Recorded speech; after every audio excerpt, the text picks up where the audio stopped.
आज मुझे सिलाई करने का मन हुआ तो मैंने मार्केट से 1 मीटर कपड़ा लाया और बहुत दिनों के बाद सिलाई करो तो हाथ की सफाई उतनी नहीं आती, तो मैंने एक छोटे से बच्चे का सिलना शुरू किया, लगभग 1 साल के। तो अब इसे लंबाई में मैंने काटना शुरू किया, तो लगभग 15 इंच इसकी लेंथ मैंने ली और पैजामा भी उतना ही लगभग, और कुर्ते का भी नाप लगभग उतना ही रहता है। अगर कुर्ता 15 इंच का है तो पैजामा भी उतना ही। तो पैजामा मैंने सिल लिया। अब कुर्ते को मैंने कट किया, तो कट इस तरह से किया कि सामने का पल्ला ये अलग है, सामने वी शेप दिया मैंने, और गले का लगभग 2-2.5 इंच रखा, और जो शेप है गले का वी शेप दिया, तो गहराई में भी उसे 3 इंच के लगभग रखा। अब आस्तीन इसी हिसाब से जो होता है मैंने सामने की ओर डीप किया और पीछे गोल शेप में काटा। अब ये है बटन पट्टी।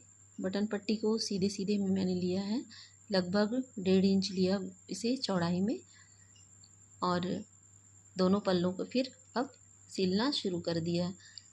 तो पिछले पल्ले के ऊपर सबसे पहले हम कंधे को जोड़ते हैं। कंधे को जोड़ने के बाद फिर इसमें हम बटन पट्टी लगाते हैं और इसके बाद फिर आस्तीन। अब इसे हमने एकदम बराबर करके रखा ताकि आड़ा टेढ़ा ना हो, एकदम से बराबर आए, ताकि सिलने के बाद उसे फिनिशिंग कर देने में ज़्यादा परेशानी ना हो। तो फिर सबसे पहले आस्तीन को हम इस तरह से सिलते हैं कि बच्चे के हाथ में चुभे भी ना, तो इस हिसाब से बहुत बारीक सा मोड़ लगाते हैं पहले और आस्तीन को तैयार कर देते हैं। तो पहले आस्तीन के सामने का भाग हम सिले।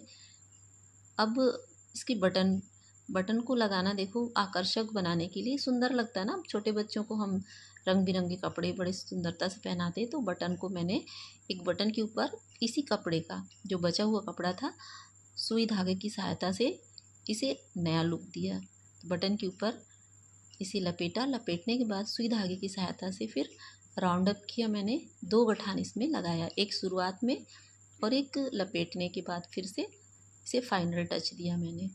इस तरह सुंदर सा एक बटन तैयार हो गया। तो आप आकर्षक बटन हुक जो भी इसमें लगाना चाहें तो अपनी सुविधा के अनुसार लगा सकते हैं।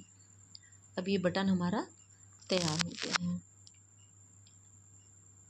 तो आप अपनी सुविधा के अनुसार और बच्चे को कोई तकलीफ़ ना हो इस तरह का हम इसमें हुक बटन या जो भी है उसे लगाते हैं। अब ये कुर्ता हमारा फाइनली तैयार हो गया, कितना सुंदर दिख रहा है। और पजामा तो मैंने पहले ही तैयार कर दिया था, तो ये ऐसा लग रहा है।